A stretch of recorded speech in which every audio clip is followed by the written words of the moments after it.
Hi friends, it's Sarah from rufflesandrainboots.com, and today I'm going to show you how I made this garden hat for my large chef gnome. If you'd like to make it, stick around. As always, please like this video so I know you're here crafting with me. This is a really easy DIY, but you need a couple things to get started. So I actually messed this up in the beginning, and I'm just going to share this so that you know it has to be the width of the diameter of the candle and not the lid. So there we go. That is how we're going to do this. So I'm taking a paper plate and I'm going to outline some kind of stand. It could be a cupcake stand or whatever. It just has to be able to elevate our hat. So then I'm just going to cut out the center in these little slits so that I can just use this to grip onto my candle and build this. So all we're going to do is take the flat edge part of your plate and just cover this. So I've done this a couple times now just to figure out the best way, and I'll tell you, do go ahead and put the saran wrap or cling wrap through the plate like this. Otherwise you may have the brim of the hat just not look the same, not look right, because it gets stuck. And I'm going to show you what I'm going to do here. Underneath, you're going to secure the paper plate and that cling wrap with a rubber band, and then grab a ruler and just measure whatever brim depth that you want. The hat depth that you want. The brim is easily changed after the fact, but the hat's depth is not.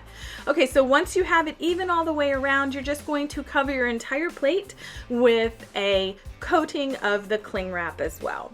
So I had to use two pieces sort of crossing each other, and it doesn't matter that it's not flat, but do try and press it down. So for my hat, for this guy, I'm using a linen fabric, but you can use cotton. I wouldn't use anything really, really thick, but a cotton fabric, even if it's in flannel or something like muslin or linen like this. You're going to take a rubber band and put it at the very base of your hat. And the reason we're going to do that is because we need to pleat the hat all the way around, and we need it to stay in place. So as our hat dries, you're actually going to remove this rubber band after it sort of solidifies enough. But it doesn't matter about the brim, because we're going to be able to trim that after it's dried. But we do have to get our pleats on the hat part and the pleats on the brim part all set up. And then it's time to just use our Mod Podge. You can use PVA school glue, cut with a little bit of water, but I'm using straight Mod Podge for mine. I found this was the better formula to make it work.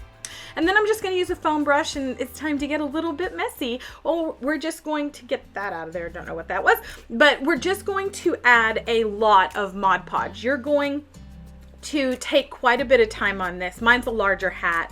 I will say that my first tip is to Mod Podge underneath these folds. Go ahead and squish some in there, really coat it. And then after you have the Mod Podge in the folds of the hat part, you're going to press them flat. Okay, so then it'll look like a real hat. Do add Mod Podge underneath the rubber band. So I didn't on one of mine, and it definitely looks funky. It's a little soft right there.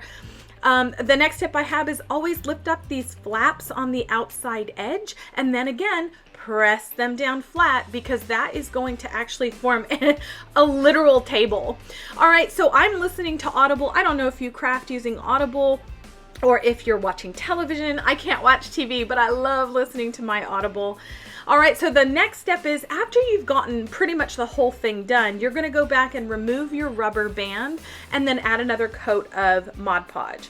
And just to let you know, it looks like a hot mess right now, looks uneven, but set it over to dry.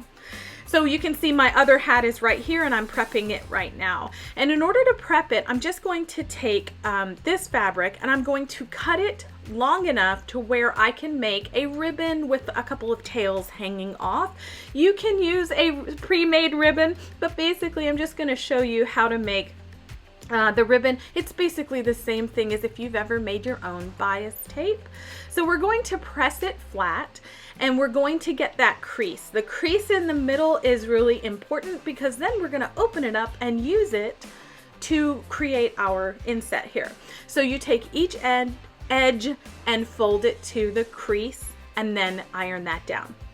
And then you're just gonna fold the whole thing on top of each other and then iron that down as well. And so now you have something that you can use any type of fabric without fraying.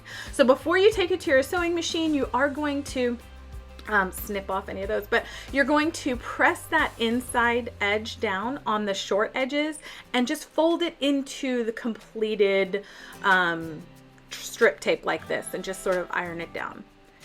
And it's really easy. Just repeat it for the second side and then you can take it over to your sewing machine.